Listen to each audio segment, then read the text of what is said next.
Guys, mic check, mic check.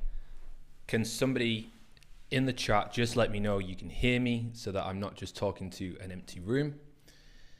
I'm going to get rid of that message whilst we're doing that. Now, just bear in mind there's a slight delay of about 6 seconds. Hi, I'm watching. It's Jessica. Jessica, thanks for joining. Please, can someone just let me know that you can hear me and that we're all clear and good?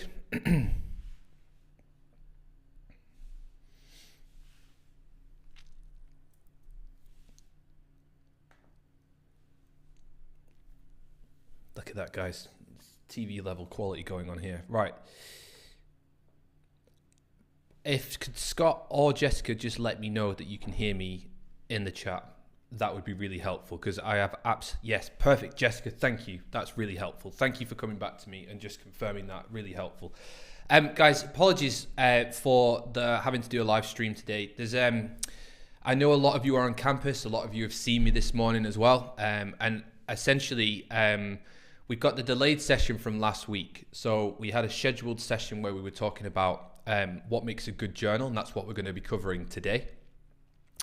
I just thought there's some people who are definitely going to be on campus, and there's some people that it would be preferable if they weren't on campus because they don't have any additional commitments today. And as a result, I thought, why not use the live streaming room that I've been putting together to try and put some content together so that you guys are all together in the same space, and I can simultaneously record it at the same time so that everybody benefits from the content today.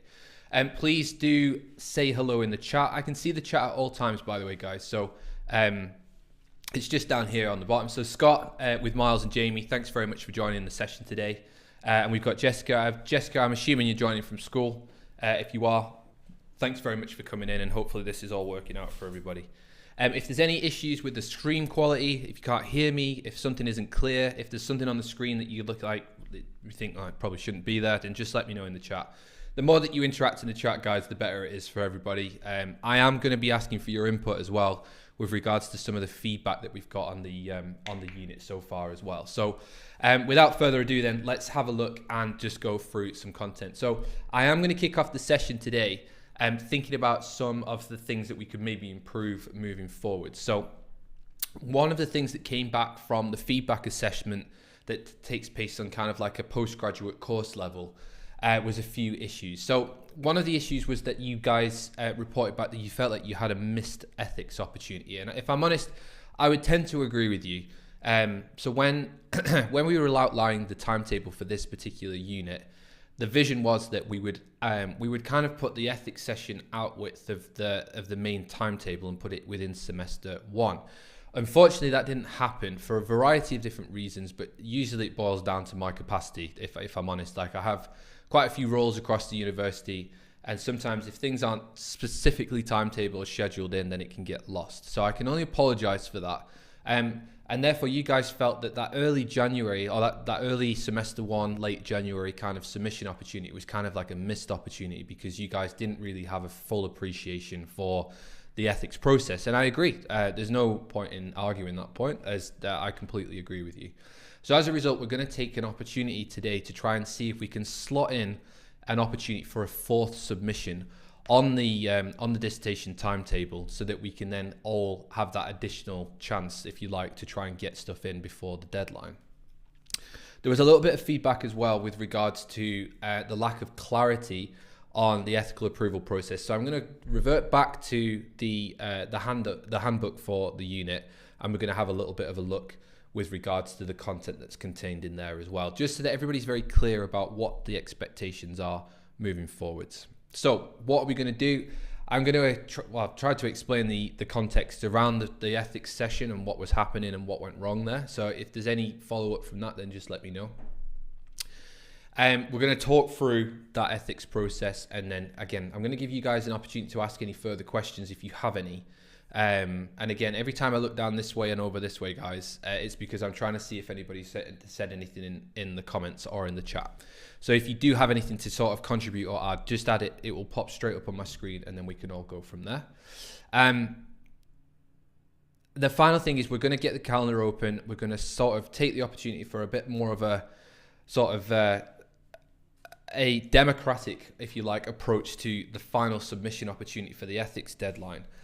So we'll get the calendar open and have a look through that. So if anybody has any questions, any comments, or any issues that they want to raise straight away, then let's just box that off and go from there. But whilst I'm doing that, I'm going to just switch over to this document here. And I think what I'll do is take the opportunity to just zoom in just a touch.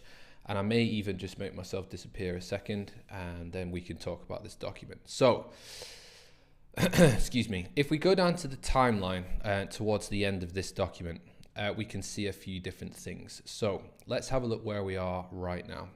So today is March, okay, March the 14th, and we have this teaching session in here. So clearly, yeah, sorry. This is where the timetable is deviated, which is why the issues have occurred for the 7th. But here we are. We're on the 14th. We've got a teaching session right now, and that's where we're at. So the next opportunity for you guys to submit will be the 29th, so Wednesday the 29th. And when I say submit, that means submit your form to your supervisor. And again, it shouldn't be necessarily any surprise to your supervisor that your form is coming in at this point. So they should be anticipating and expecting that because you've been keeping good records. You've been having supervisory meetings with them, and you've been taking the opportunity to talk through your project, refine it, improve it, make it better. And your ethics document is just a written summary of all of those different things. And as a result, once you've submitted to your ethics supervisor, unfortunately we go straight into Easter, but then as they come back, it'd be a nice kind of opportunity for your supervisor to have a read through that document over that down period, before then considering whether it needs to be sent for review on the 19th of April. And at that point, there will be a week's period where the individual then reviews that document, and then the ethics committee convenes. What that really means is that I meet with the individual reviewers and just make sure that everybody's happy with the content, the quality is up to standard, there's nothing that's been missed, and therefore an outcome would come as a result of that. Now, the question is that we are thinking about, hi Olivia, thanks for joining us, nice to have you in the chat. If anybody else is watching, you want to say hello, please do so, it'd be great to have you in. So essentially it boils down to the fact that we want to really think about the idea that we want to create this fourth opportunity so that you guys have got a further opportunity ahead of the absolute final day for ethics submissions, which would be the 2nd of June, okay? So we need to kind of box off that date from there. But if I take you back to the actual handbook itself, and again, you guys have got access to this handbook. You can read it at any time you feel appropriate to review this process. But this is what we want to do. Most of you will be in this process. I know at least 3 of you, apologies, that's my phone. At least 3 of you will be in the position, well, have submitted. And that is currently making its way through its rounds of reviews as it currently stands. And I'll be getting the outcomes of those very shortly. But ultimately, you'll go through the supervisor. Your supervisor will review it and give you feedback. If they don't think it's up to standard, they'll send it back to you. If they do, it'll go through review, and therefore you'll get the opportunity to address to have that reviewed by a member of staff who is not attached to your project. So they need to be neutral. They need to be informed about your project, and usually the supervisor will make a recommendation to me as to who they believe would be a good person to review your project. And then once they're happy, they would do their review, undertake it, and then sign off your project to say, yes, I've reviewed this, it's safe to undertake, everything's there, thanks very much. If the review comes back and says, actually, no, there's really kind of significant amendments beyond the scope possible within a week. So you might get this kind of halfway ground where the reviewer goes, there's a few bits and pieces that just need tidying up, but once those are done, you're good to go. Whereas the other side of that is that there is something that's really fundamentally wrong with the project, whether that's from the scientific rigor, through the safety, through the participants you're recruiting, a whole manner of different things, which means that it will take you longer than a week to get to that point. So now that we've got this fourth opportunity situation, if you came out of the back of that last opportunity and you got significant amendments to your project, the likelihood is that you won't be doing that project because you won't have enough time to try and address the issues that have come back, and there's no further submission opportunity. And as a result, you would then default onto doing a systematic review of some description. Whereas if you submit at the second opportunity and you get that kind of outcome, then you've got the third and the fourth. If you submit only at the third, then you'll have the fourth opportunity to get that back in. But if you only submit at the fourth and you've had no feedback and your project's not up to standard, then there's a risk that you would defer back onto doing a sort of standard project from there. I'm just going to pause for a second. There's probably about 15, oh gosh, I've got the University of Bedfordshire logos over my face as well. So let's get rid of that. There's about a 15-second delay most of the time when I do these types of streams.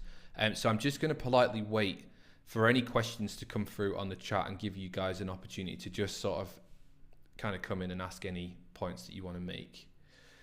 The last one I can see at the moment is Livia. She says, hi, I'm watching. Fantastic. Thanks for joining the session today.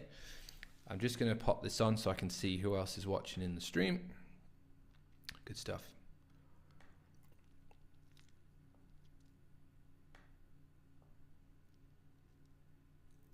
So if there's no questions that come through, I will politely move on. So the next thing I think I want to touch on then is having this opportunity to think about the week of which we might be able to get this fourth opportunity put together. So I'm just going down to the calendar now, and we'll go down towards that May period, and I'm going to share my screen and you guys can have a little look as to what dates are available to you. So ideally, from my perspective as a unit leader and someone who needs to kind of execute this review process, the realistic opportunities that you're going to get is probably that maybe the 3rd of May or the 10th of May is the absolute latest date. Now, what I want to do is for those that are watching and those that have managed to put a comment in the chat, would it be possible for you to state what your preference is? And if you're watching with multiple people at the same time, then obviously feel free to give the individual preferences there. But basically, what do we think? It's somewhere in this column here. What date is it going to be? What's the individual's preferences? Please let me know in the chat now, and we'll get a bit of a feel for what people want to do.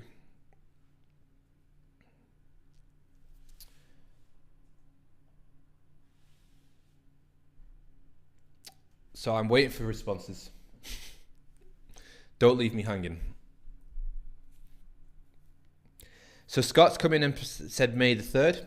Nice. So that's the first week of May after the last ethics committee for the 3rd opportunity. So that's one preference. Thank you for sharing, Scott. Appreciate that. I'm going to make the assumption, Scott, that that is the feeling of the room as well. Please do indicate if that's the case. I'll just pin that up. So Scott's indicated May the 3rd there. Actually the 10th, because we have a few submissions in that week. That's helpful to know as well. So on that semester, what we're looking at there, semester, okay, so that would be teaching week 13. So consider that as a consideration. Then you'd have teaching week 14. That brings us real close to that final deadline. So we're going to be completely dependent on the reviews turning around pretty fast, but I'm happy with that. I've actually already submitted mine. Jessica, fantastic news. Thanks for letting me know. We do need to address it for everybody though. So once we've got this boxed off, we'll move on to the actual session, content session today. Any preferences from anybody else who's spoken? So Olivia, do you have any preferences that you want to sort of share in there? And if anybody who is sat in the background politely being shy, if you wanted to share your preferences on an email, you're welcome to do so as well.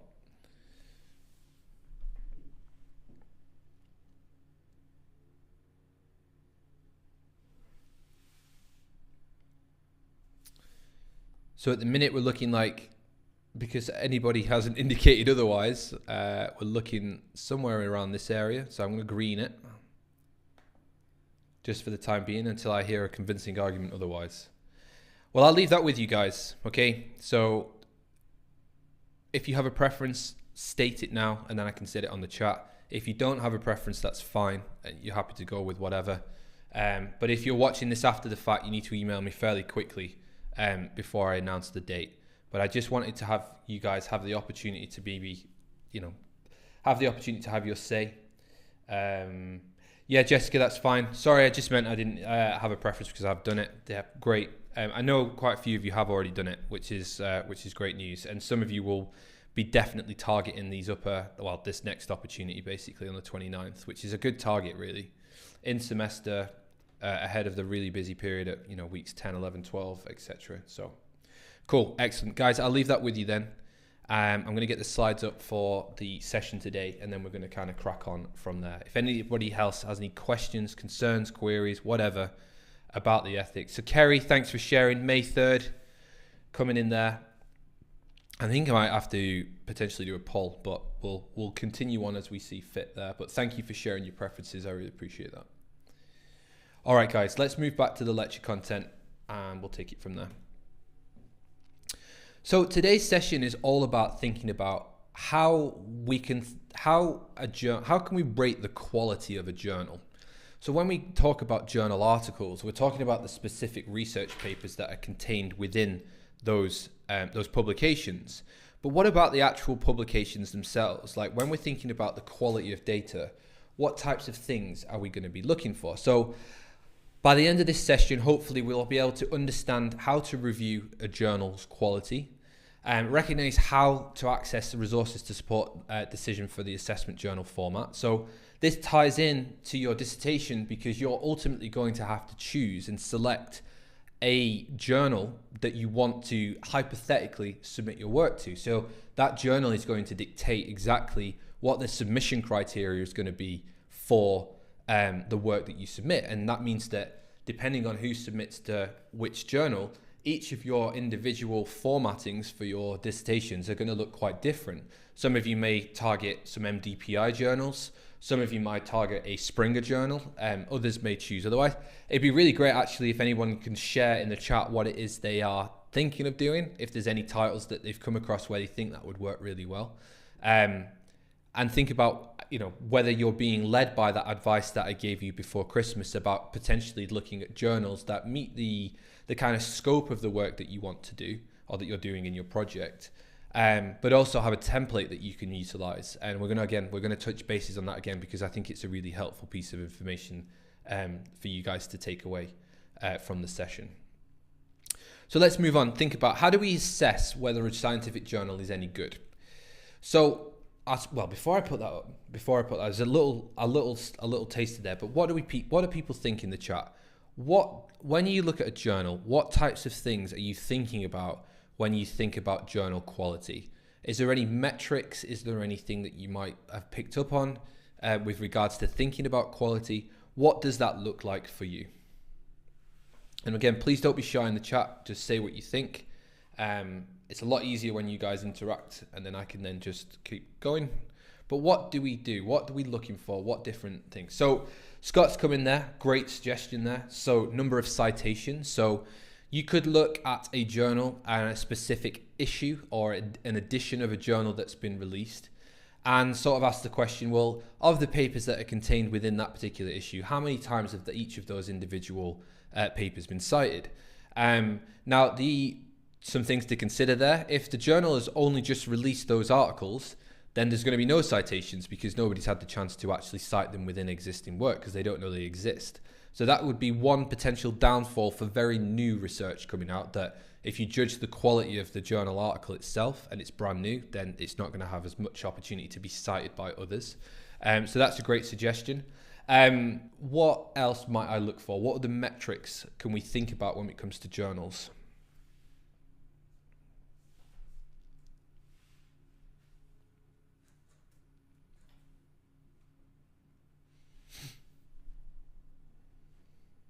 If you don't know, that's fine as well. Simply indicate you don't know. That's why we're doing this session today, so we can start to think about that. So, when I think about sport and exercise science or sport and exercise nutrition, I have a bit of a feel for what journals generally produce excellent work or world-leading work. So right at the top of that category would be something like the Journal of Physiology, where someone has created or undertaken a research project.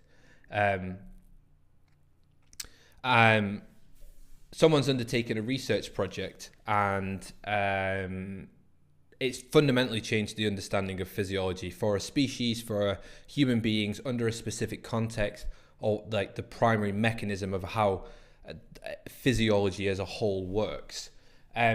Scott's come in there and said, Jamie indicates that he reads the methods. Now, I think this is probably a good point to raise. So the issue, so what that indicates there, because that takes a very article-led approach, and therefore we need to get our terminology right. So an article or a research paper is contained or published within a journal. Okay, a journal is therefore a collection of research articles, commentaries, reviews, editorials, whatever it might be, that would in-house or contain specific papers, of which those papers would have a method section, if that makes sense. Whereas a journal wouldn't have a method section. They would have author guidelines for submitting papers. So we need to make that differentiation now as to where we're differentiating between the quality of an individual article or paper versus an overarching journal, a collection of research papers that sit under the Journal of Applied Physiology, the Journal of Physiology, Nature, Science, as being very sort of, prominent and famous ones. Jessica's come in there and said peer-reviewed. So if it's peer-reviewed, yes, exactly. It's very difficult for a journal to sustain itself unless it's using a peer-reviewed process. And I think at this level, at master's level, I think we could make the assumption that the vast majority of research that is hosted on things like PubMed, Web of Science, Google Scholar, but perhaps the odd one creeping in there where it may have not come from such a reputable source. The understanding is that the way that article has been published is because it's gone through a peer review process. Kerry's come in there with a really nice point. Journal ranking. Be great to sort of see what it is that you mean by that. So we can rank journals like we can rank anything. But what types of metrics would we use to try and rank those journals? So let's touch on some of those now and see what we come up with. So we've got a few points here. So number of citations, which has already been mentioned. Thanks very much for, I think it was Scott who mentioned that. The number of papers per year is another factor that we might want to consider. How many articles are actually going through the review process and making it onto the kind of final edition that's going to be published. The cost to publish it in is, some people would sort of make this tangible link between the amount that it costs. So scientific publishing is unique in the sense that it's one of the only publishing houses, if you like, where the author actually pays for the privilege of it being published within a journal. Whereas if you think about a book author, well, a book author is very much commissioned or paid to publish under a particular publisher's title because of the royalties and such like that they would get as a result of that. That doesn't happen in scientific publishing, and it's not immediately clear why. Reputation, so just what have you heard of? What's the type of journals and articles that are published within those journals that are being used by the academic staff on campus, across the different staff members, across your peers? What have you heard of? So if I was to say to you in the chat now, give me the title of a journal that when someone says to you, name me a scientific journal, what comes to mind? And you're not allowed to use any of the ones that I've just said because that would be cheating. So what would you say? Something that is most relevant for you. And please feel free to put that in the chat as soon as you can. Whilst you do that, I'm going to continue. Where can you find the articles? So again, I mentioned there like Google Scholar, ISIS Web of Science, the PubMed, all reputable sources of journals, and they have inclusion criteria for journals to be listed under those different search umbrellas. And as a result, if you don't meet specific quality thresholds, then they're not going to get listed. There's plenty of predatory or questionably qualified journal entities out there where they do like sketchy things like use a slight variation on a name of a popular science journal. And again, they're not peer reviewed, or if they are, it's very loose and but they'll charge lots of money for you to publish in there. Number of retractions is an interesting point. So usually when we think about the number of retractions, we're thinking about this idea of a journal that is, they've released an article and they're confident that the content of that is great and interesting and novel. But then what happens is the journal has to then backtrack and look at usually due to complaints or to individuals requesting the raw data or questioning the methodology or questioning the conclusions that have been drawn from the paper. And therefore, the article has to get retracted for whatever reason. And they can be on a big sliding scale of reasons as to why that may be. But that can be a good mechanism or a good metric for thinking about the quality of a journal. If you get lots of retractions, that's usually a bit of a red flag. The robustness of the peer review process. So considerations around the fact that different journals have different standards when it comes to the review process. So some will ask for 2 reviewers, others will ask for 3. If there's no consensus across the 3, they'll bring in a 4th. They could also have an editorial filtering process where they're already considering the quality and the scope of the work that's being included within the journal before it even gets to the review process. So that can vary quite dramatically across different fields. Other things to consider, the relevance to the field. So it's all well and good going for a very high-end journal, but if no one from your respective field is going to read it, then what's the point? It's not going to have the impact that you were intending it to have. And therefore it's going to lose some of the impact in terms of the scope of the work itself. And then that leans quite heavily onto this idea of, well, who's going to read it? So is your research geared towards a clinical population? Is it geared towards practitioners working within a clinical setting, in an applied setting, in a coaching setting, in a sports club, in a school? Who is the target market? Who would benefit from your research? Is it government policy related, etc.? And then also considering the impact of the work beyond the journal. So depending on who reads it, depending on what is picked up, what is going to be the take-home consequence to the research that you've undertaken. So Kerry sent there, very rightly so, the idea of journal ranking, which is really nice and really fantastic, and thank you for sharing that. So what we get is different ways of ranking journals. Now, this is the SCImago journal rankings. And essentially you can click on this link and it will allow, well, you can't click on it just now, but I think I can click on it. So I might just give that a little go now. And essentially what we can do is we can go via a specific set of categories. That's absolutely fine. I'm going to, for the sake of today. So I can select a range of different subject areas. Let's go for, what should we go for? Let's go for health professions. Why not? Then we'll go for, I know you guys are into your physiology, see if we can get that, or if we can get cardiac. Did anybody see cardiac? No, okay, we're in the wrong zone. Let's back it up. Let's go for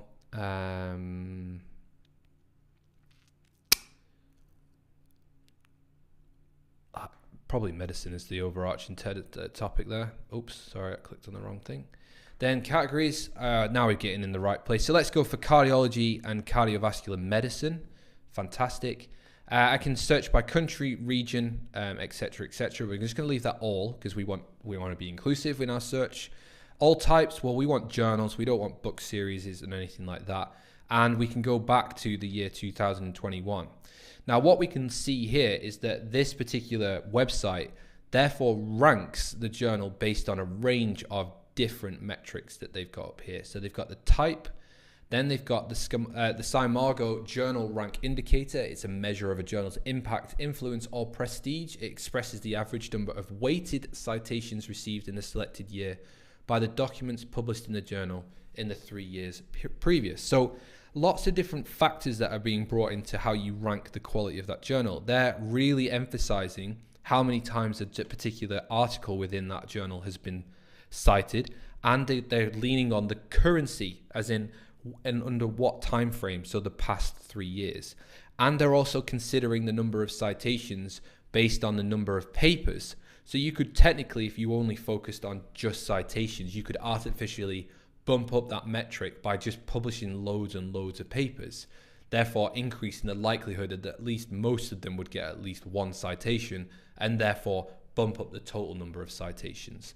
But what you can see here is that they've given you this top level score where they've tried to incorporate all of those things together, and then they rank them based on the quartiles. So depending on how many journals there are within your particular field will dictate, well, what's the top 25%, then 25 to 50, 55, 50 to 75, etc., etc. So that is one way that you can then start to appreciate or think about, well, if you are going to look at cardiovascular function or cardiovascular medicine or interventions that impact cardiovascular function, that there would be a good way of you identifying these different journals by simply going to cite, excuse me, or the SJR or the SkyMargo journal rankings.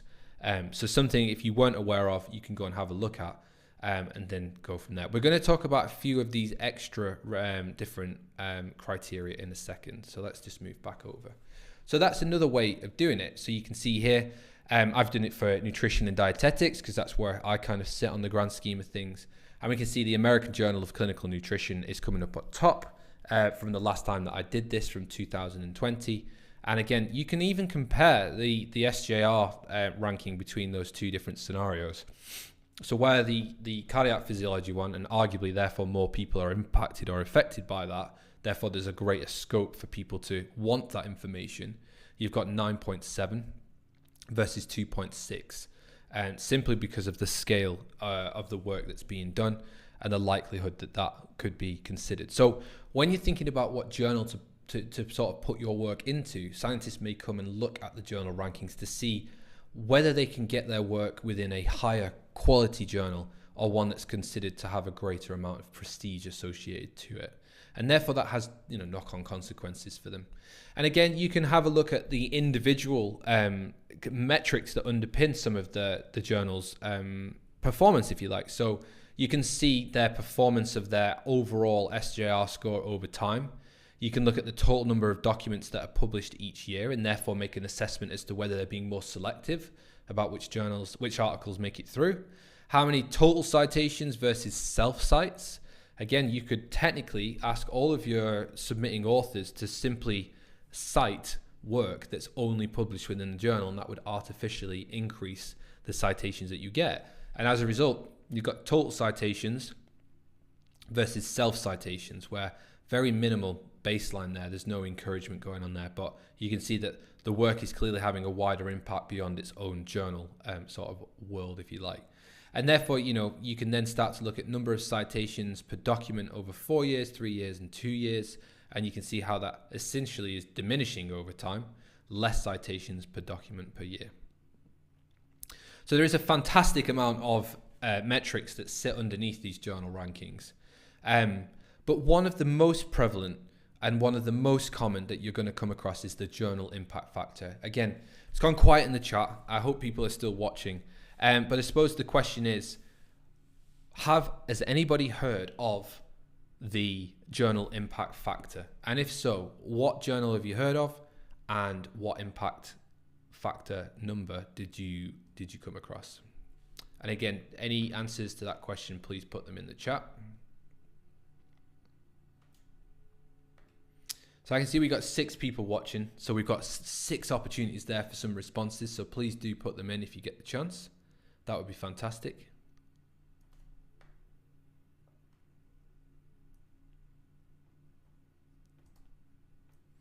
So what journal impact factor, what does it mean?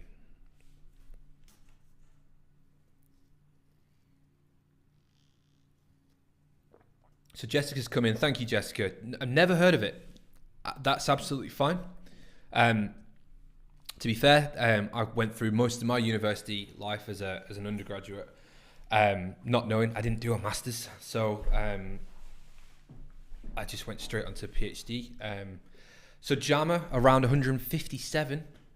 That seems incredibly high for an impact factor, but we'll come back to that and sort of see if we can qualify that.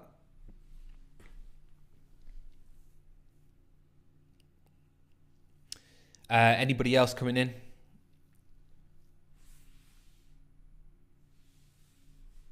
So thank you, Kerry. Thanks for submitting your response there.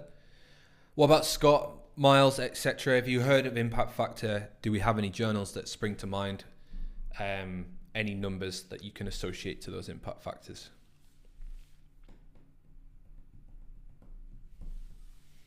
I will put you out of your misery and we'll start moving over to the slides. So let's take a look. So how do we calculate a journal's impact factor for a given year? So it's time stamped, it changes, you therefore look at trend data, etc., etc. So what we've got at the top over here, and if I just get my little laser pointer going on, it can usually help. So Scott's come in and said, not heard of it, but I'm guessing it's the relevance to the field. Well, we're going to clarify that point now. But thank you for coming back to me. So total numbers of times its articles were cited during the 2 years previous, divided by the total number of citable articles in the journal during those 2 years. So we've got how many times an article is cited within a 2-year period, divided by the number of articles available to be cited, which would give you your journal's impact factor. And that's basically saying, of all the articles that you've published within your journal, how many times were they cited? So one is having an impact on the other. So the direct consequence of that is the fact that the journal would want to only publish research that it believes is going to have a wider implication on the scientific field.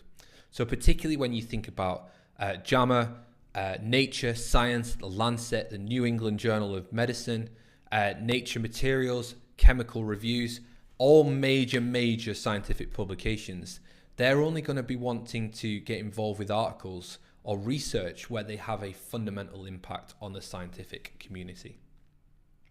Kerry's come in there and said JAMA's 13.37 maybe. I find different things, so need to clarify where to get an accurate impact factor. Yeah, absolutely. So again, these values, the impact factor values are very different.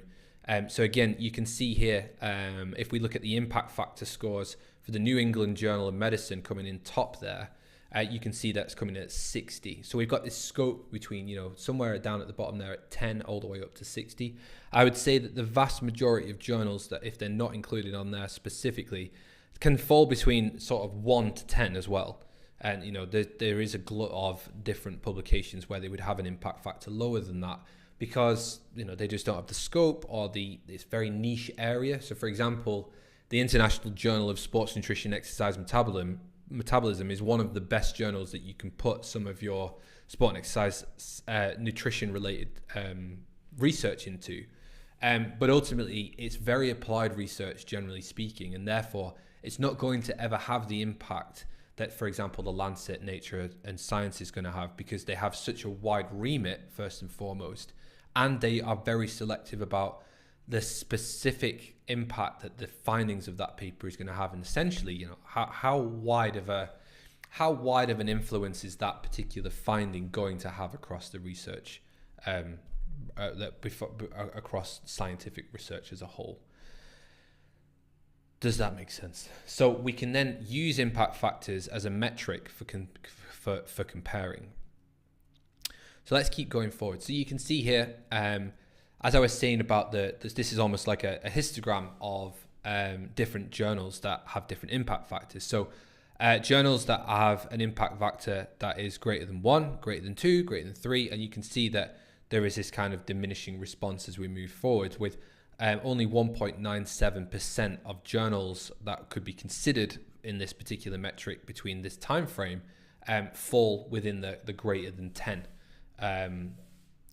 journal impact factor. So something to consider, like big journal, and when we think about the quality of the journals that sit below this kind of, particularly in the 1, and then 2, 3, and 4 journal impact factor qualities, we do need to be mindful of any predatory journals that may be sort of creeping into there, where they've got this journal ranking and they've got this impact factor, but actually they're not undertaking sort of quality processes in order to get that specific metric. And again, another thing to consider when it comes to thinking about impact factor as a whole. So what we've got here is 2 different journals. We've got PLOS One, which is a slightly more inclusive and I would say kind of contemporary, newish, like wide inclusion base, if you like,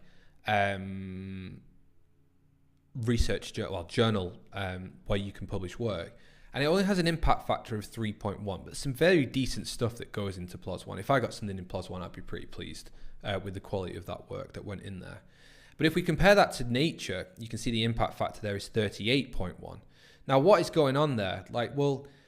We've got these two situations where the number of papers in PLOS One is much lower than that in Nature, and in addition, the number of citations of those different papers is also massively different. So you could argue here that Nature is getting an artificially inflated impact factor score because they have this situation where they have a few very highly cited papers. So the number of citations is above 100.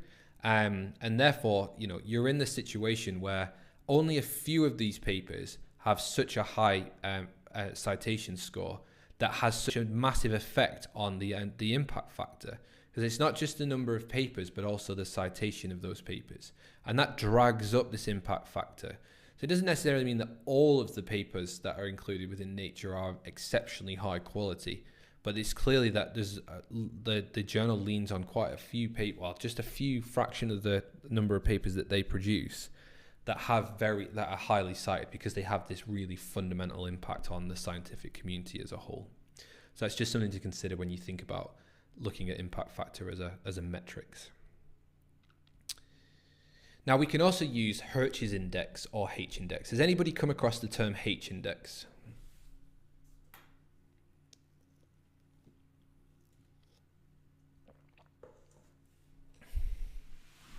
Anybody? Don't be shy. I would say the first time I came across H index, no, thanks, Scott. The first time that I came across H index was in relation to metrics associated with academics. So an academic can be provided with a H index, which is a means of identifying, the quality of their own work. So I would have a H index, for example. I'm not going to share it with you because it's not very good, I'm afraid, due to the nature of the pathway that my career has taken, but that's just the way it is. It's absolutely fine. So when we think about H index, you can see in this example, we've got two factors to consider. We've got the number of citations that a paper has received, and then we've got the journal articles in terms of total, total number of journal articles, but they're ranked by the number of citations. So if we look at this journal article number 1, you can see that was cited, by the looks of it, about 24 times. And then we go on to journal article number 2, and you can see that article was maybe cited 21 or 22 times.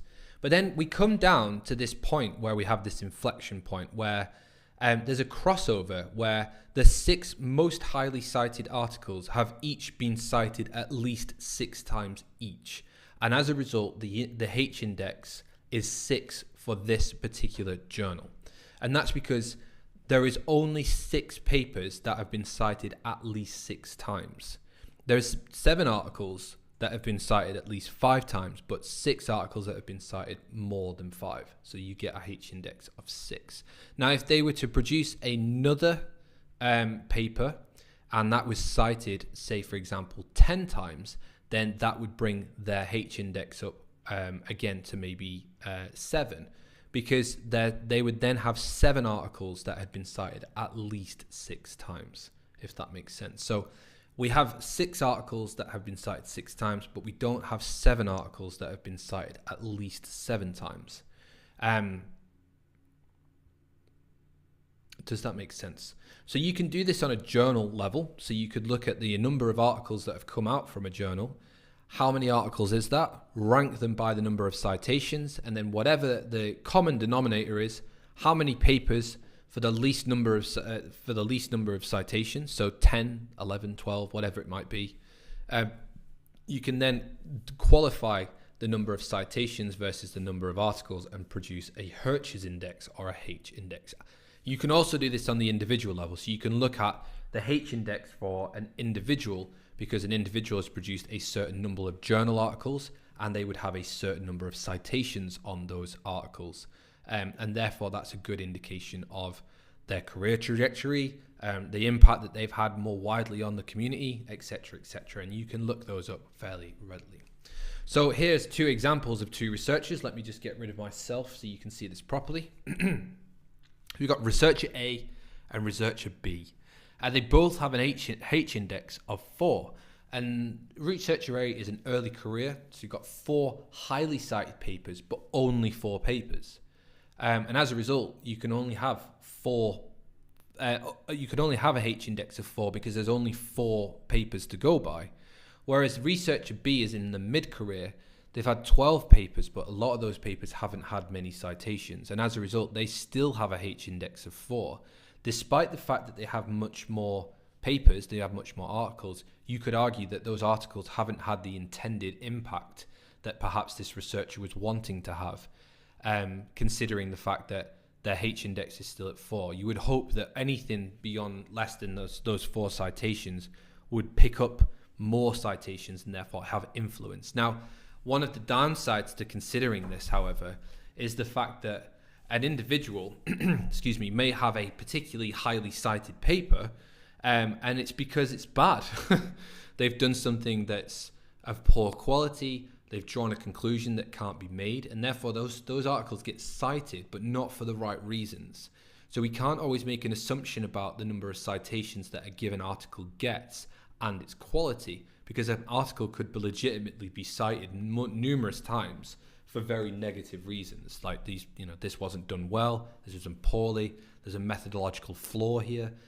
If it's not to such an extent where the paper might get redacted, removed from the publication, then it will sit there around there for years, and people will just use it as like almost like a sacrificial paper to be like, and this is why this is bad, this doesn't work. So you need to have a think about that when you think about the actual papers that underpin those things. Excuse me. So some other considerations when we think about H index, or Hirsch's index, should I say. So one of those factors is that it also doesn't take into account the number of authors on a paper. So how many people have come across a paper that only has a single author on it?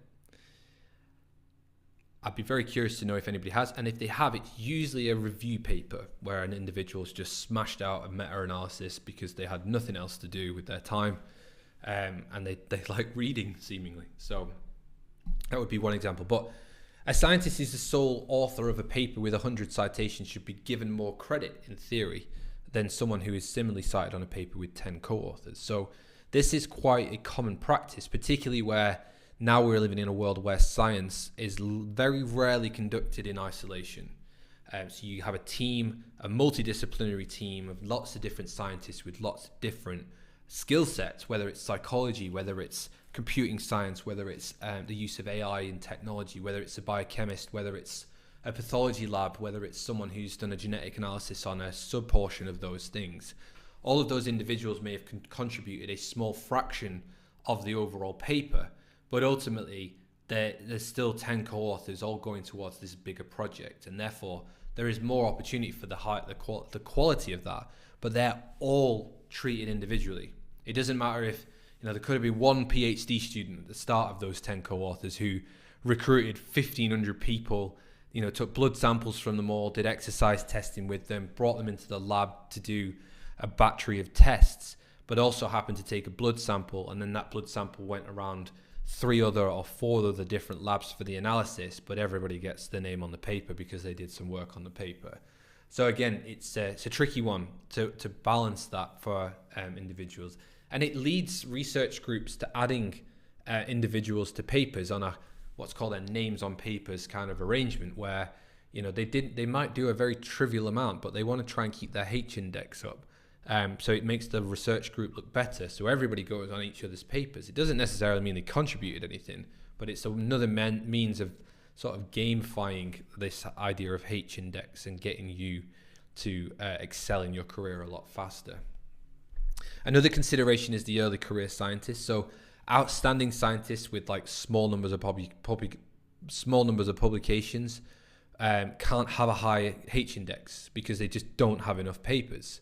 They could be as groundbreaking as you like. It could have completely changed a fundamental understanding of a scientific concept that's internationally recognized.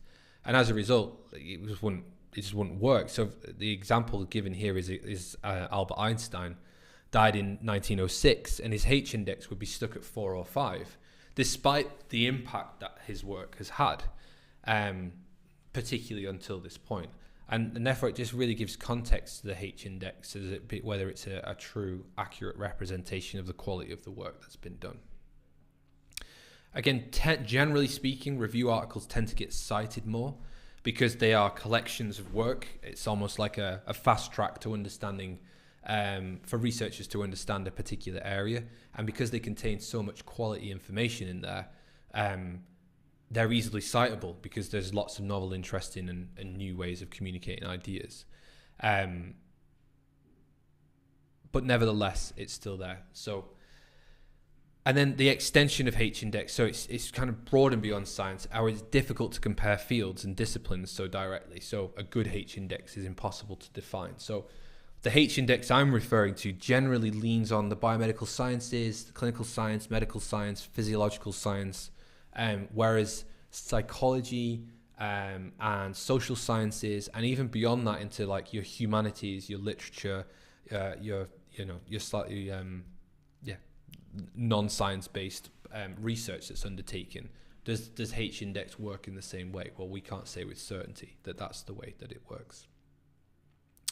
I think I've said enough about that, but again, when we think about it from a journal's perspective, it gives that kind of flat view of the journal's performance. You can't differentiate between highly cited publications for good reasons and for bad, which is what we've already touched on. And the author numbers and contributions to papers can't be discerned. And the age of the publication is also another factor to consider within that realm. So Q1 journals is kind of where you want to be kind of targeting most of your view on this. So I would take the opportunity to go on Sky Margo, I think it was from the top of my head, and have a look within that. Use the search criteria, use the refining sort of bars to try and identify your specific area of interest, and just look through the different titles that are associated with the Q1. Q1 journals you're not going to go too wrong with. You're going to find excellent world-leading research within those journals, and it'll suit you really well in terms of getting a bit of a feel for where the quality publications are within your specific field of interest. So we got a quote here from Bradshaw and Brooke. So when comparing a selection of journals within or amongst disciplines, we recommend collecting multiple citation-based metrics for a sample of relevant and realistic journals to calculate the composite rankings and their relative uncertainty windows. So again, what the point we're trying to make here is, or the point I'm trying to make is the fact that there's no easy way of ranking a journal. There's lots of different metrics associated to that, but perhaps when you do rank a journal, or if you're trying to determine or assess the quality of it, then perhaps take the opportunity to stand back and think about the wider context, what it means, how many matrices, do you understand the underlying metrics that relate to it, and avoid having this kind of single dimensional view of a particular journal's performance. So guys, what we'll do, that's coming onto the hour now. So I'm acutely aware that people will have been sat down for quite a while, myself included. So what we'll do, we're just going to have 5 minutes to have a breather. So we'll come back at 1:05, and at 1:05 we will continue the stream from there. So I'm just going to put a holding screen on, and then at 1:05 we're going to go and continue back on. But feel free to stretch your legs, grab a drink, use the toilet, whatever it is, and then I'll see you back at 1:05 to continue the talk from there. See you then, guys.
Guys, welcome back. I hope you've had a chance to just have a bit of a breather, and we're going to continue on with the lecture content moving forward from here. So let me just bring those slides back up. So when we think about journal quality, the final thing I just want to touch on, because I know some of you might be considering life within academia beyond your MSc, whether you're going on to do a PhD, whether you're going on to do some form of teaching assistant role within a university, whatever. Sometimes it can be quite useful to know and appreciate exactly the impact that some other research methods, research metrics, if you like, have the impact on an academic's career.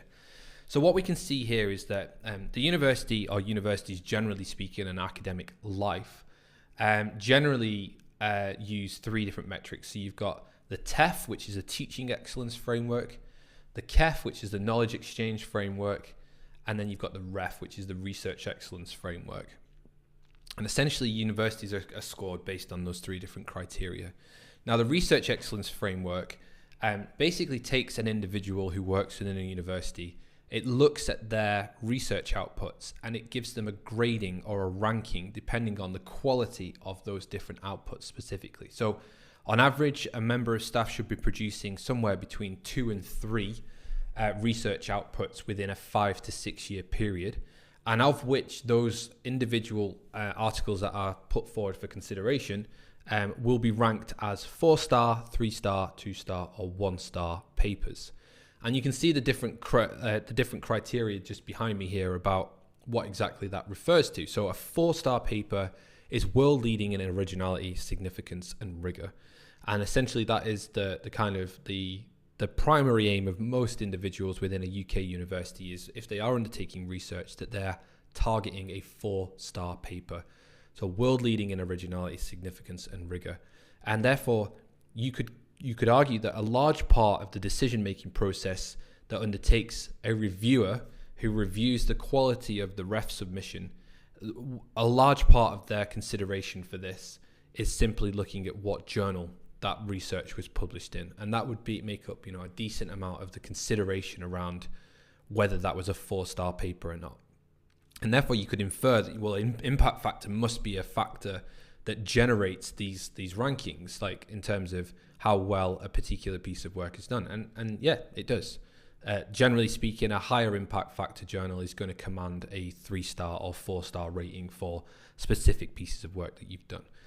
So that's a consideration for all academics when they're doing work, and that's what pushes up, the aspirations, if you like, of researchers within universities, that they want to do world-leading research. Like when a member of staff approaches you to do a research project, the likelihood is they've got half an eye on the REF. Like if a researcher or a member of staff can work with you to generate a publishable piece of work that is 2-star, 3-star, or even 4-star, then that is going to be excellent for the institution, excellent for the individual, and excellent for the student, because you've been able to work on work and research projects that lend themselves to these higher quality rankings, which is only going to be a good thing for your experience moving forwards. So again, I just give you a little bit of a selfish insight. So I'm working with my PhD student, Sean Sage, at the moment on this hydration status project, where we're getting individuals to exercise for 4.5, nearly 5 hours within the heat chamber at 32 degrees Celsius and 50% humidity. And we're trying to aim for a 4-star output. We're doing a particularly grueling exercise bout. We're doing some fluid restriction, 80%, 60%. We're doing some measures of sodium status within the plasma serum, urine, sweat. We're looking at the sodium, potassium, chloride concentrations of those. We're taking blood samples with a cannula. We're doing all sorts of nice high-end, world-leading assessments of hydration and physiology in order to answer a fundamental question around how we regulate sodium concentrations during exercise. So, you need a heat chamber to do that. You need expertise around exercise. You need expertise within hydration. You need laboratory skills. You need laboratory equipment. You need know-how and knowledge around putting those projects together. And this isn't me flexing. There's lots of people behind this project. There's Jeff is a contributing member. He's helping with the environmental conditions. We've got Martin coming in and helping out with the exercise bouts. We've got a funder who's coming in who's helping with some of the understanding around the knowledge of sodium regulation. We've got a nephrologist over in the US who's helping us understand some of the biomarkers associated with hydration status within human beings. My understanding and my knowledge around exercise metabolism, how we can stabilize that and make sure that the workloads are consistent and that the individuals are well fueled and that we're getting good metabolic data out the other side of that, along with some of the wet lab stuff. So, it's there's lots of people involved in trials like that. It just so happens that Sean is the PhD student that drives that forward, and I'm his primary supervisor to try and get that done. So that's a good example of a project where we're trying to aim for a 4-star output. So we're going for quality over quantity on that one in particular. Now, I've given you a lot of insight, if you like, to some of the downfalls, some of the considerations, if you like, around some of the research metrics. But I suppose then the question is, well, how can we overcome that? How can we think about metrics that are associated to research that go beyond the scope of whether an article was cited, whether it was published, what kind of journal it was put in? Are there any alternative metrics or alt metrics that exist for research outputs where we can start to assess the quality, but in a very different way? And one of those ways is called alt metrics. And alt metrics is essentially taking a research article and looking at exactly what societal impact, digital societal impact, if you like, what kind of impact is that having beyond the scope of the journal. And you can see it creates this little color wheel here that you can see next to me. And if I just put my little screen pointer on again, you can see that this multicolored wheel refers to different outcomes. So you can see we've got tweeted by on Facebook pages, mentioned in Google+, Reddited by, picked up news outlets, blogged by, number of times on a video, readers on Mendeley, readers on Connotia, readers on Site You Like, where these are all different ways of identifying research and including it within citable work. And you can see, it's got an example up here, big trial. So our physical activity interventions for healthy inactive adults effective in promoting behavior change and maintenance, and which behavior change techniques are effective, a systematic review of meta-analysis. Now, if I'm not mistaken, I believe this is Professor Angel Charter's output. She's the Institute Director for ISPAR, which is the research entity that I sit under. And you can see here they've got an altmetric score of 138. But you can see that the color of that ring was almost exclusively blue, suggesting that the vast majority of the outputs were not multifaceted in nature. However, what we can see on a different example here, this particular article has got a score of 232, and you can see picked up by 21 news outlets, blogged by 5, referenced in 1 policy source, which is amazing, tweeted by 18, blah, blah, blah, blah, blah. So you can see that there's a completely different way of assessing the quality of a particular output depending on the alt metrics. And you could do this on a journal level as well. So you could look at the number of times that these different matrices are kind of boxed off within a year's period for a given journal article. Now, I am going to do a self-indulgent task here, and what I'm going to do is I'm going to look up one of my own papers for you guys to sort of see. So if I go for Newell et al. Nutrients, and the reason I'm going for this one is simply because, sorry, it needs to be a bit more specific, carbohydrate.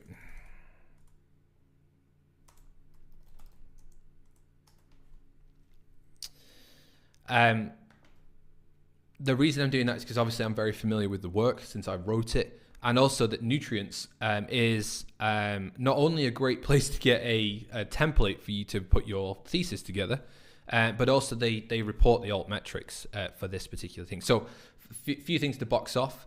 I was a primary author, that's a thing, so that means that anybody cites the work says Newell et al. And first authors usually indicate the person who's done the most amount of work. The final one is my PhD supervisor was Stuart Galloway.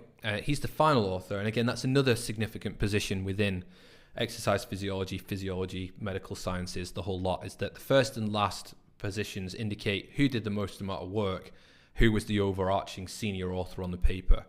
And then anyone who's a middle author contributed significantly in some other way. So we got Gareth Wallace here, and you can see different affiliations for different individuals essentially, but if we expand that out, so I published this whilst I was at Westminster, but I actually did the work at Stirling. Gaz is based at University of Birmingham, and then you've got Angus, Kev and Stu were all based at the University of Stirling, which is where I did my PhD, and therefore they've all got their affiliations to that particular section there. But if I go to the full text at the MDPI link here, it will take me through to the Nutrients Journal. And I'm fairly certain, again, every time I go on this particular website, here we go, it's at the top here. So altmetrics are placed at the top. So this got an altmetric score of 96. And you can see it's not multicolored in nature, let's put it that way. So let's have a look at what it's actually done. I just want to leave that alone for now. So it was mentioned by 154 people on Twitter. It was placed on 5 Facebook pages, and there was 1 Google Plus user who's used it. It's been cited 20 times, and it's had 216 readers on Mendeley, but that doesn't include things like downloads from the journal itself. I think if I can look up the number of downloads from the journal page itself. It's an open access piece of work as well, so anyone can download it and use it. Twitter demographics, you can see that where different countries have utilized the information or downloaded it. Quite a heavily representation from the UK. Then we've got the US, we've got Canada, US and Canada, sorry. And then we've got Brazil. We've also got Chile, Australia, India, Saudi Arabia, and then the sort of Northern European countries going on up here as well. And it even goes down to breaking you down into what type of person has downloaded and interacted with it. Again, you can even go to the extent of clicking on Twitter and seeing what people have said about your specific paper, or any paper when you click on these demographics, to see whether the way it's being used is being used correctly, and how people are interacting with it. Which is always interesting to see, whether people make a correct interpretation of the work that you've done, which is quite nice. So again, a little bit self-indulgent, but just a means of identifying and putting it into real terms. So work that I've done that's been published, and it has an altmetric score, and it's just a different way of appreciating and looking at different work that has been done. And again, that download source, so I can see 13,676 people have downloaded this article from this particular website. And if I go on citations, you can see that that's flatlined, so it would have had an increase over time, but ultimately that's flatlined now. But ultimately I can look through from memory. Hang on, yeah, so here we are. Is this found in every journal article? It depends, Kerry, if I'm honest. So it's a great shout, but it depends whether they have the altmetric included in it. So I know MDPI journals, which is what Nutrients sits under, they include the altmetric stuff, but not always is how I describe that. So it depends on whether the journal supports the altmetric. It's becoming more and more popular, I have to say. It's a kind of an alternative way of thinking about exactly how the wider impact that your work is having. And as a result, it's worth seeing if it's there anyway. But beyond citations and where it's published, then altmetrics can be quite an interesting means of identifying the impact, or the wider impact that it's had anyway. But great question, thanks for asking. So we're not going to do this in person now, because I think it would just be a bit awkward me sat around sort of twiddling my thumbs and wondering what everybody's doing. But one of the activities I think would be a good exercise for you guys to do in your own time, if you get, if you sat there bored and there's, nothing on Netflix or whatever. I don't want to dial a cliche, but there we are. Find the top 3 journals related to your specific field of interest. So you would go on SkyMargo, you would go and do the filters. So identify the field, the specific area of interest, and then maybe over a timeline since 2018, for example. And then identify the top 3 in quartile 1 of the journals that come up within your particular area. And again, just have a think about, why are they the best for your field? Like, what is it? What's the metric that's driving that response? Is it the H index? Is it the number of citations? Is it the number of papers? Is it just the reputation? Like, what is it about that journal that's doing there? And then write them down, bookmark them on your browser so that you've always got access to them. But then see if over the next week's period, you could look in the most recent edition of that journal's release, or that issue, and see if you can find an article that's of interest to you and just read it. Like, read the abstract, read the contents, and see whether that spurs some form of interest in you. Now, I would say, for example, if I was to sit down and think, I'm going to read a Journal of Physiology paper today, then that's probably the only thing that I'm going to read that day. And that's usually because the higher the journal, the more sort of complex the papers can be. And as a result, it does take a bit of time to sit down and really appreciate the contents of those types of papers, like particularly if they're using a wide variety of different variables to try and understand a particular process. It can become quite all-consuming to try and really fully appreciate the take-home messages from that work. So, if you find the top journal that within your particular field and you're interested in it and you want to explore more, then it's a nice framework for you to go away and try and do that. And again, if you wanted to be more specific, you could try and in those three top journals that you've identified, try and find 3 specific articles that relate to your research project that you're intending to do, because that will save you a bit of time as well. And it might spur joy in you, or it might inspire you to do a particular type of assessment or method or whatever else that you might not have considered previously doing. We're coming towards the end, you're all pleased to hear. So if there is any questions with regards to any of the content I've covered, then please start lining them up in the chat now, and I will obviously address them moving forwards. But nevertheless, I will continue on. The other thing to consider, and I've already kind of half mentioned this, is this idea of predatory journals. Now, I get emails on a day-to-day basis of people inviting me to submit work from previously, for either previously published work or new work that I'm allegedly working on, to predatory journals. And there is a list of predatory journals that exist, but what tends to happen is they're unsolicited. So I'll just open my emails on a given day, and it'll be from someone I don't know. It'll be, "Dear noble sir," and I'm not even joking on that front. It will be some ridiculous like introduction like that. Or festive greetings, or seasonal warm welcomes to you, or something generic and weird. And it will be inviting me to put together a journal, a piece of work to submit at great expense to a journal I've never heard of before. And the style, the wording, the approach is all just a bit weird, a bit off. Again, I'm not getting emails from the International Journal of Sports Nutrition, Exercise Metabolism for submitting stuff. I do get stuff from Nutrients if they have a special edition, because I've previously published there. Then they do tend to invite for special editions, but I kind of know to expect that at this point. I recognize the name, it's from MDPI. Usually, if I have been invited to do stuff, it's because I know the person who's editing the special edition. So that's currently a thing that's going on. There's an edition that's looking at caffeine consumption, and I'm sat on some caffeine data at the moment that I really want to write up. So that's a nice target journal that I'm going to go for that, and hopefully it'll get published and accepted and out from there. But there is a list of predatory journals. I'll just hide myself here. Kerry, I have seen your question. I'm going to come to that in a sec. You can see predatoryjournals.com/journals, and therefore you can just, if you're not sure about the quality of something, you can always run it through that particular website and identify whether it's decent or not. And if it's predatory, what I mean by that is that their intentions is not to promote science, to enhance your work, enhance your career. It's simply for you to pay money to publish something, and they make money out of it, and you don't get anything out of it. So it's really not a good model to have, and it's hence the reason we use the word predatory. Right, so Kerry has come in and asked a question here. She says, do we have to justify why we have chosen a specific journal for our dissertation write-up? The short answer is no, Kerry. But I would be very mindful for you to consider having a chat with your supervisor about the journal that you're intending to submit to. And the reason is because they would be able to immediately signpost to you as to whether that's an appropriate journal for the scope of the work that you're doing.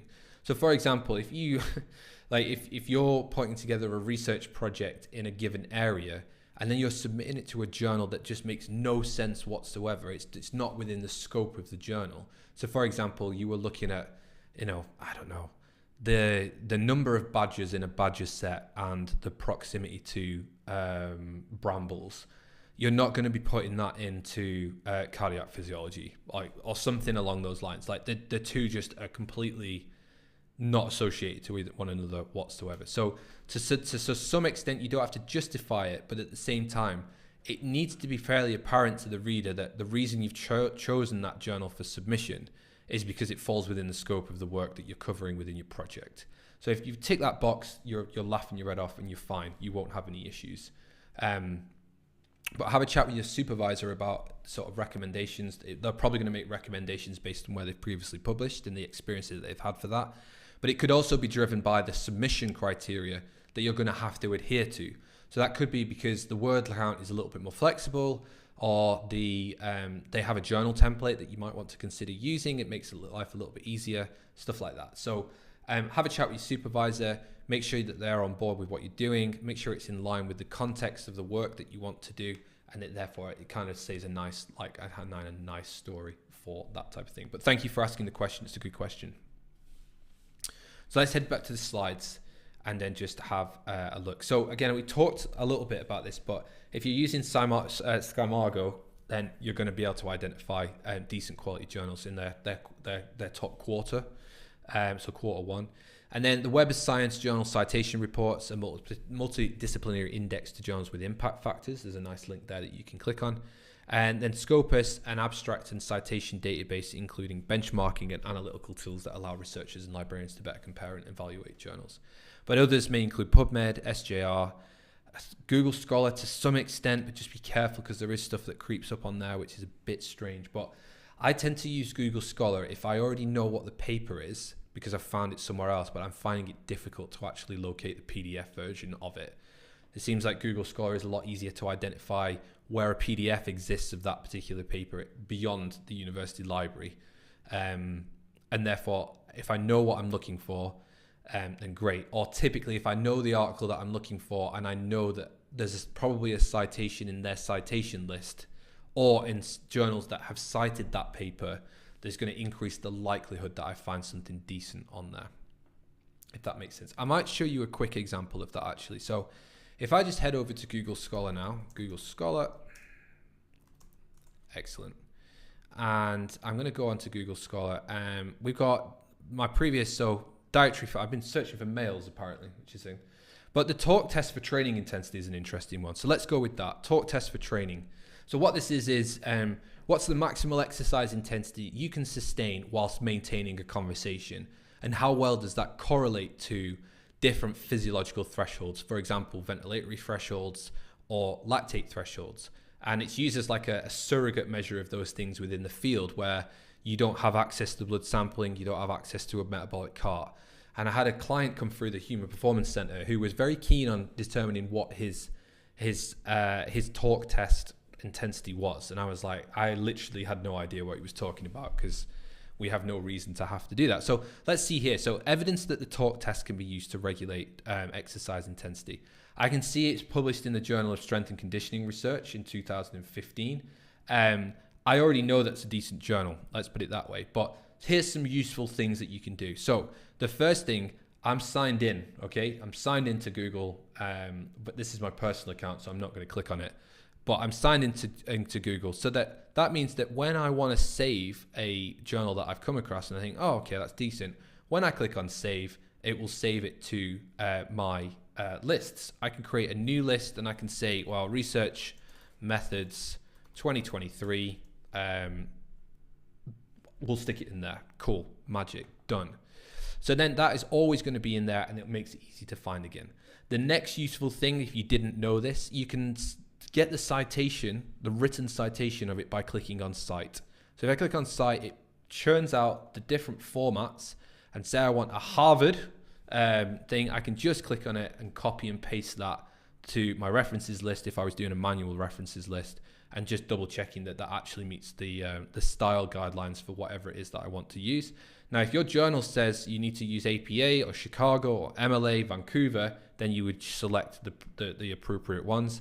If you're using a reference manager, then you can simply click on RefWorks, RefMan, EndNote, BibTeX, whatever it is that you're using, and it would automatically export it to that as well. So that's really helpful, really useful in terms of collecting references if you don't have them.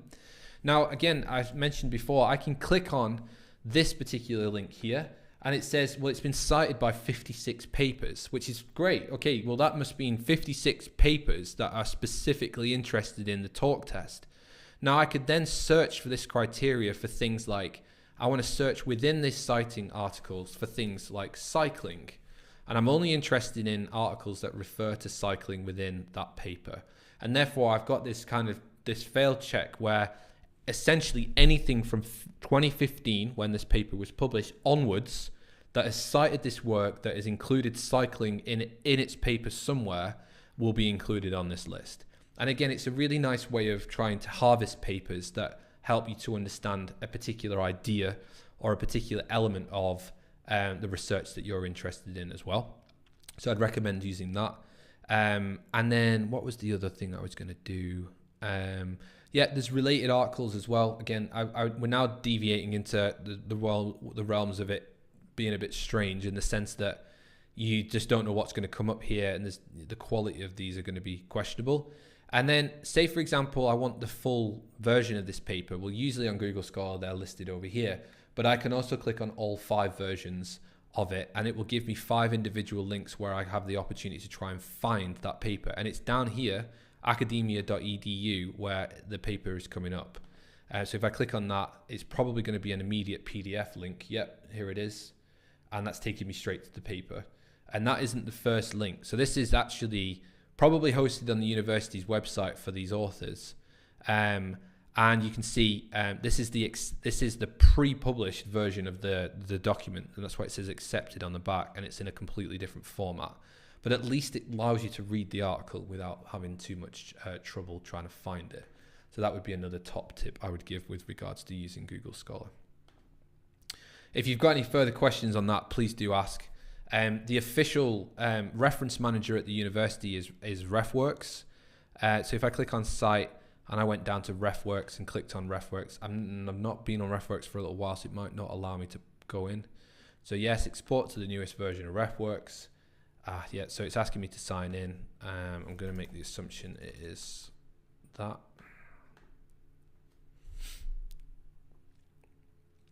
Perfect, so I'll just save that, which is great. Accept, and then I can assign it to different papers and such like. And then when I then go to Word, if I just head across to Word now, you can have, I don't know if you've got it on this computer actually, but let's have a quick look. Let's just go layout, pin that. Yeah, I don't think I have it integrated. I have Zotero integrated into it, but not RefWorks. Generally speaking, my experience with RefWorks has been mixed at best, but it is decent. If you can't be bothered doing your own citation list, it's pretty good. But I seem to remember it being on here, but it's not. But I have Zotero instead. Zotero is essentially the same thing, but you would need to pay for it. I reckon we head back to the slides. If anyone's got any questions, let me know. So, general question. Fantastic, Kerry. Thanks. Let's stick that on. General question.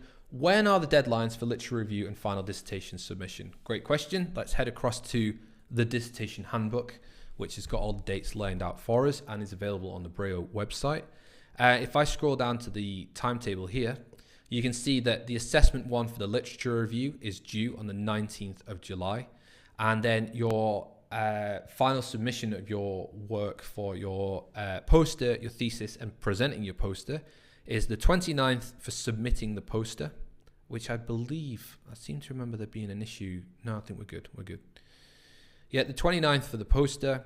The next day would be your thesis submission, so that when you then come in to present your poster, your thesis is already submitted, so you don't even have to think about it. And then you would present the poster on the 31st of August, of which I will be releasing more information about exactly what the format of that is going to look like moving forward. So does that answer your question, Kerry? Hopefully it does.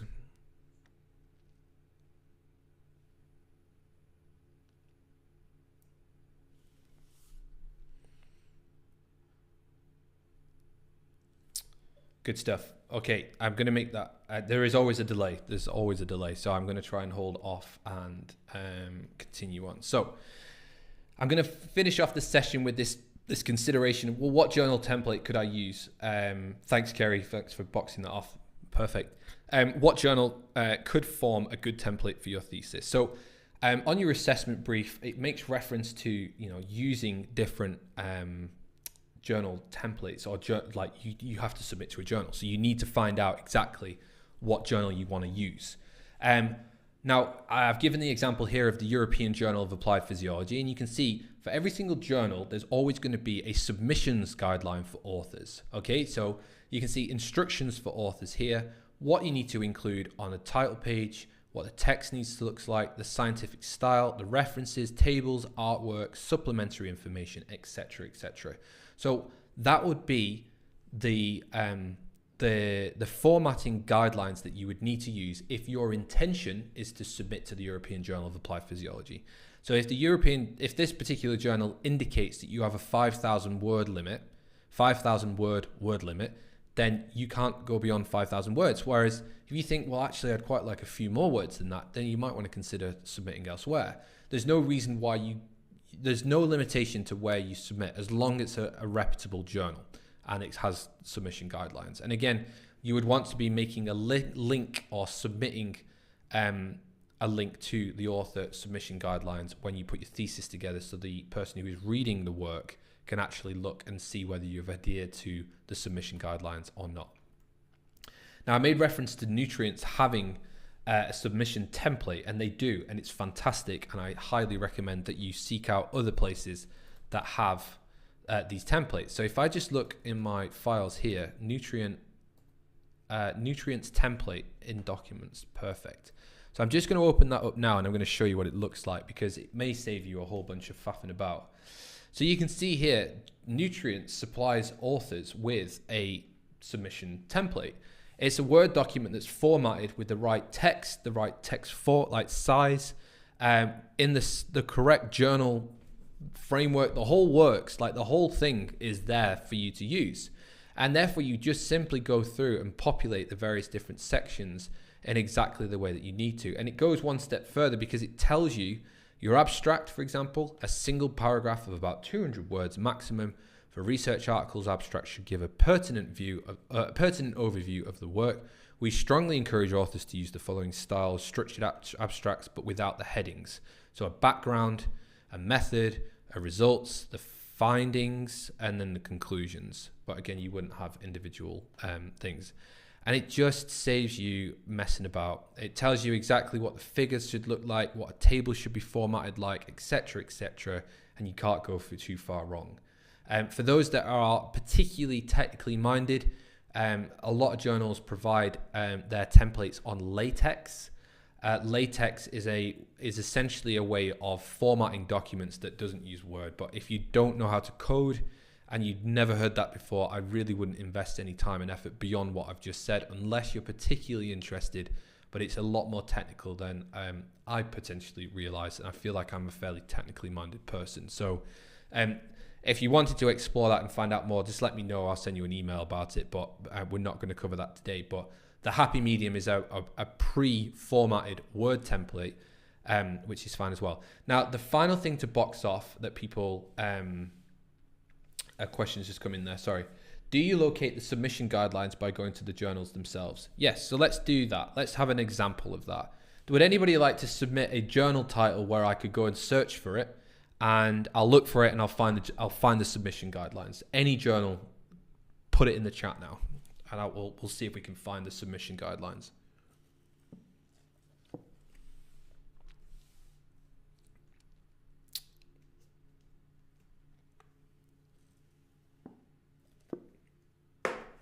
This stream is not sponsored by Costa.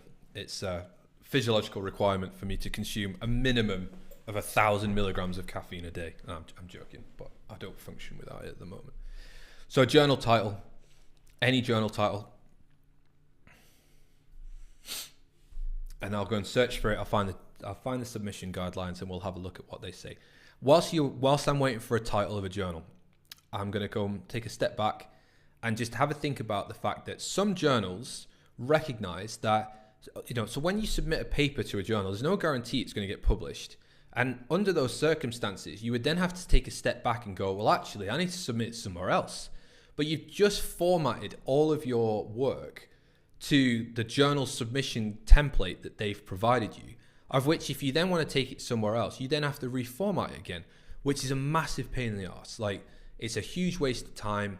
It just doesn't work. So it's led to some journals using a much looser format for the initial assessment of the quality of articles, or for the review process, where it will indicate that there is no specific format required for the submission to this journal. And if that's the case, that's fine. You just submit the article as to how you see fit, and you make the submission. You make your submission or the submission criteria that you put within your thesis very clear to the to your reviewer or whoever's going to mark your work, that that's the case.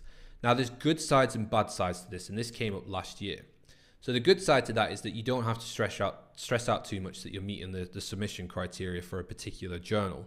But the downside to that is that you also have no guidelines for what the thesis should look like. And therefore, you might fall into the trap that actually you just don't have any formatting for the work that you've done, and it just looks messy. So it's a bit of a blessing and a curse. For experienced researchers, it's a breath of fresh air, because you know how you're going to structure that document. You know what you've done previously. You've done it multiple times before, and therefore you're kind of going to get 90% of the way there anyway, without having to worry about the font size, the style, whether that needs a return or a bracket here, there, or everywhere, or whatever. You don't have to worry about it. Whereas for an inexperienced master's researcher student who's only written an undergrad thesis before, you might actually find that quite challenging, and I'd make you think twice about whether you do that or not. Kerry's come in. The prevalence of predictors of hypertension and the metabolic syndrome in police personnel. So the journal that I'm looking for there is the International Journal of Environmental Research and Public Health. I feel like that is an Aldos et al. Paper. So let's have a search. So International Journal of, I've spelled that wrong, but never mind, Environmental Research and Public Health. There it is. Perfect. So let's have a look. Oh god, sorry, you guys can't see this. Let me box it off. Cool. So I've done just done a quick Google search for that. It's an MDPI journal. Fantastic news. So I go onto the internet. I go onto the journal page, and then what I'm looking for, I've got author services up here, but I actually want to go down to the journal menu at the side here, and I've got instructions for authors. So I'm going to click on instructions for authors at the side there. And fantastic, it's giving me a manuscript submission overview, a manuscript preparation, preparing figures, schemes, and tables. Now, these are just links to the rest of this page. So as I scroll down, it's got all the information that I would ever possibly need. But as you can see here, what do I want? So I've got a submission checklist. So you're going to check that you're within the aims and scope of the publication. Use the Microsoft Word template. Yes, please. Thank you very much. Or the LaTeX template. Or the free format submission to prepare your manuscript. So if I click on the Word template, it's going to ask me to download that. Let me just stick it on my desktop, and then it should make it fairly easy for me to get rid of later on. There it is, downloaded onto my computer. I'm going to open that up in Word. Oh, amazing. Look at this. Fantastic news. So I've got the journal's template. I can now start populating it with my own information, and I've got all of the guidelines submitted within there.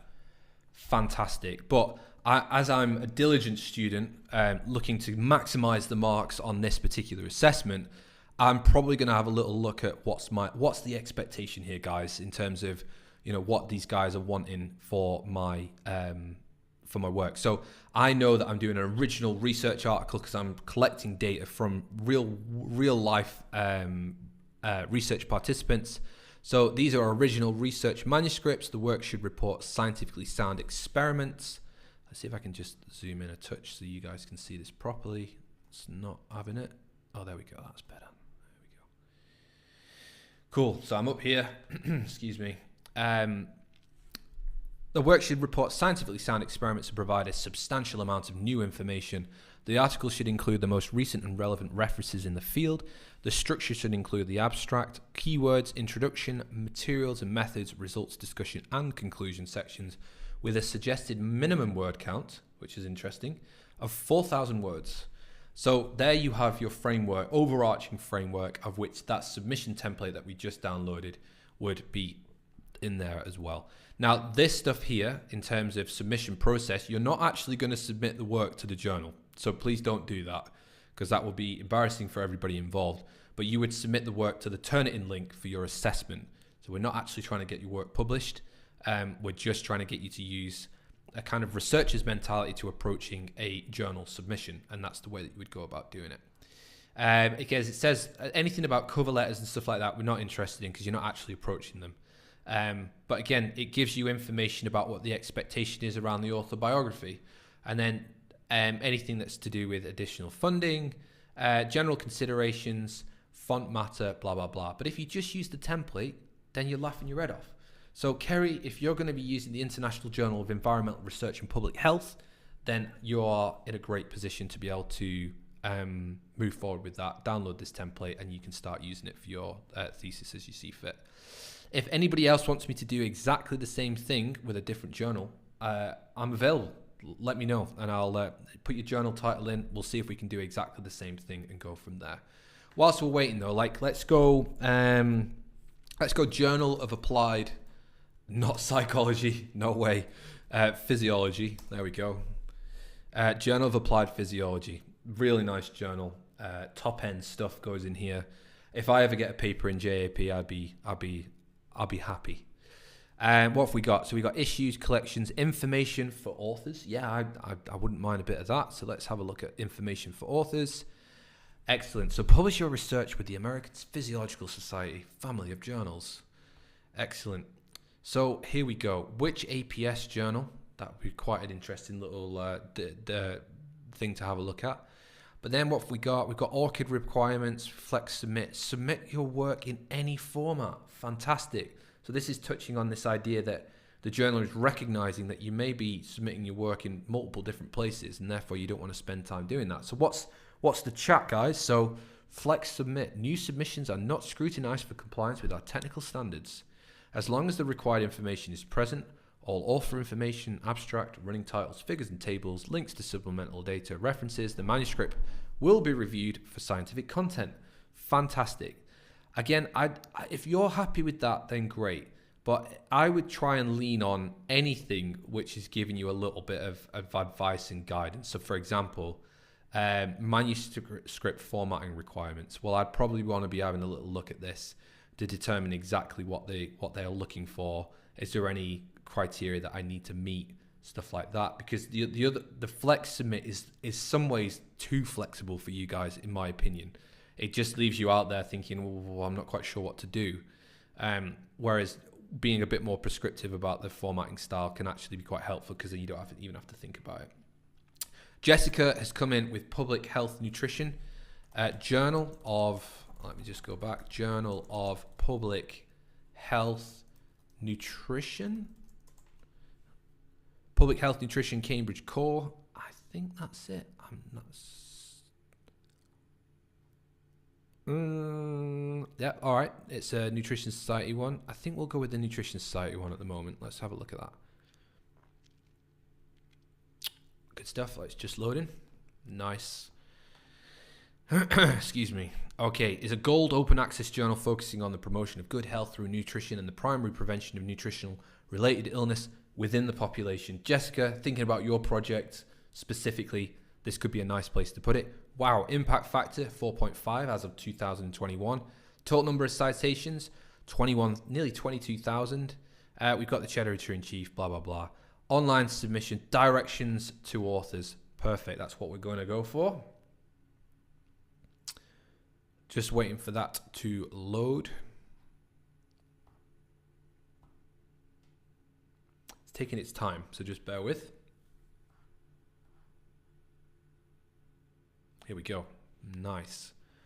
Right, so preparing your materials, submitting your materials. So author instructions, lots of interesting stuff there, but prepare your materials is where I'm going to go. Excellent. So we've got submission scope. We've got article type, which is great.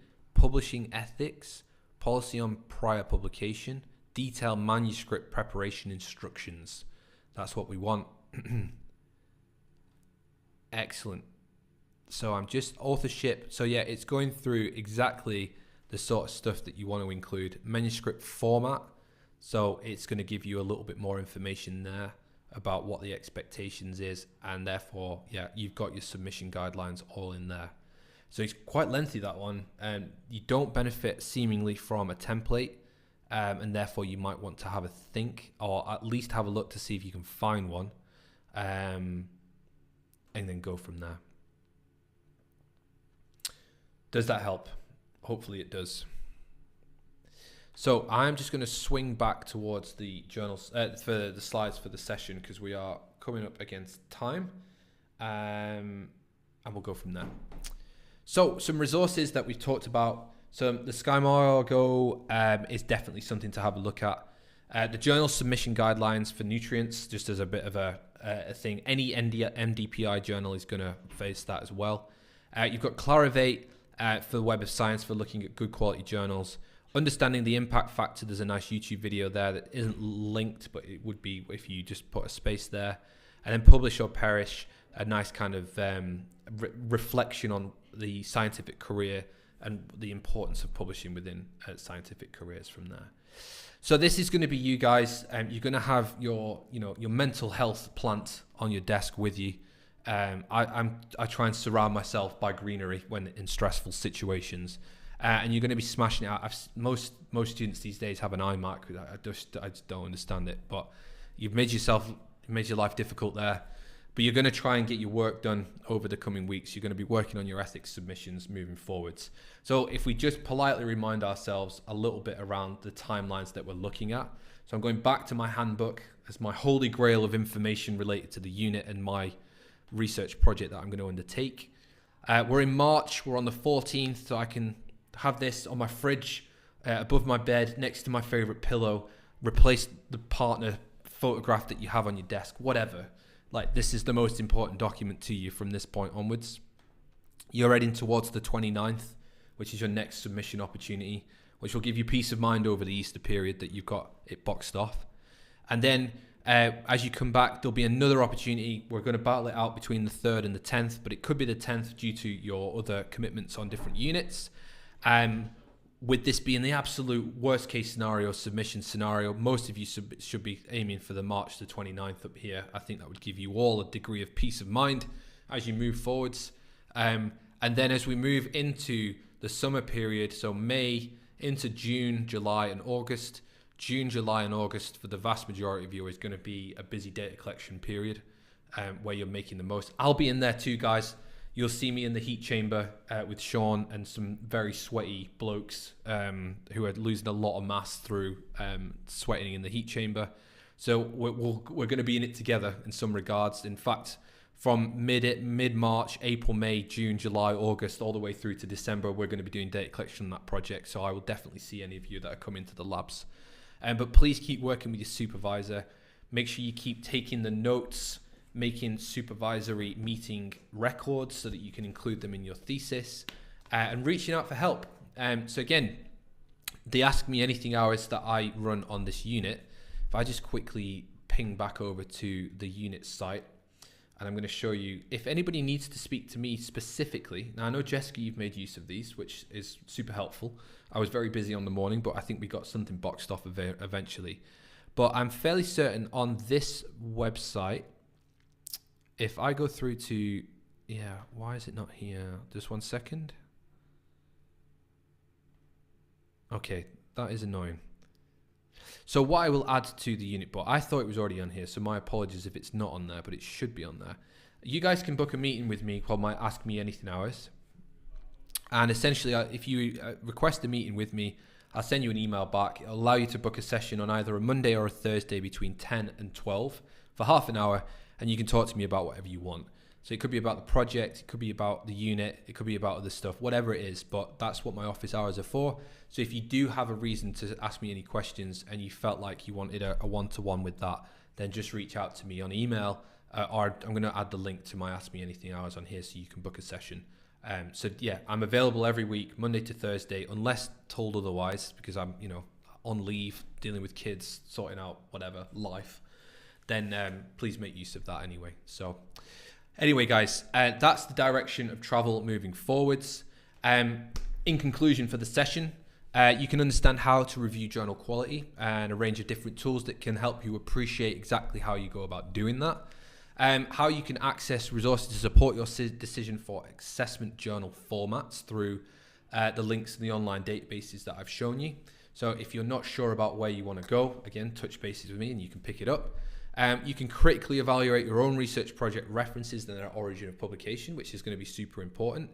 And you're going to use tools to find and identify appropriate journals in which to use as a framework for writing up your own framework for submission. Jessica's come in with a question there. Do we have a lecture next week also?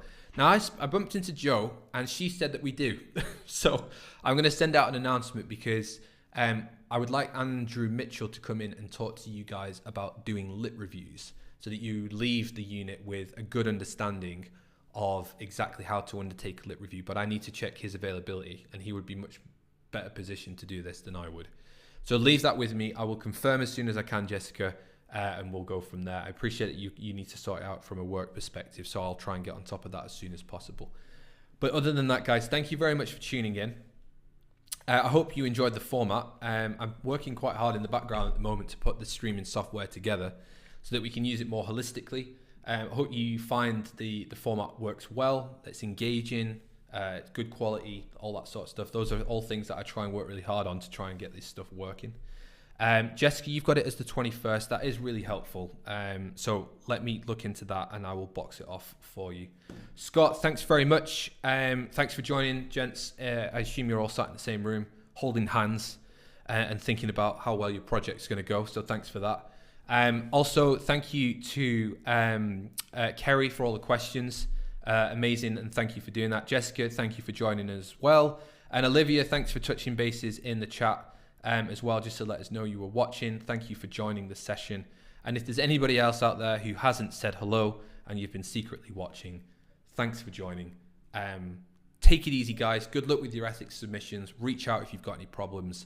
But other than that, thanks very much for watching. All right, take it easy, guys. See you later.